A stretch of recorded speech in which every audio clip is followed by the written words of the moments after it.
ஒரு கட்டிட பாதுகாப்பு ஆய்வாளர் ஒரு நாள் ஒரு கட்டிடத்தை சோதனை செய்தார். அவர் கண்டது அவரை உறைய வைத்தது.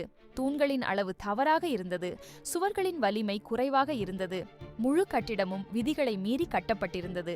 அந்த கட்டிடத்தில் 100க்கும் மேற்பட்ட குடும்பங்கள் வாழப்போகின்றன. அந்த தவறுக்கு கையெழுத்திட்டவர் யார் என்று அவர் பார்த்தார். அது அவரது தங்கையின் கணவர். அன்றிரவு அவர் தங்கையிடம் பேசினார். அவள் அழுதாள். அவன் நல்லவன் என்று சொன்னாள். தவறு தெரியாமல் நடந்தது என்று சொன்னாள். குழந்தைகளைப் பற்றி நினை என்று சொன்னாள்.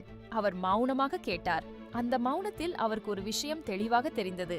அந்த கட்டிடத்தில் வாழப்போகும் மனிதர்களுக்கு அவரை தவிர வேறு யாரும் இல்லை. மறுநாள் காலையில் அவர் அறிக்கையை தாக்கல் செய்தார். குடும்பத்தில் புயல் வந்தது.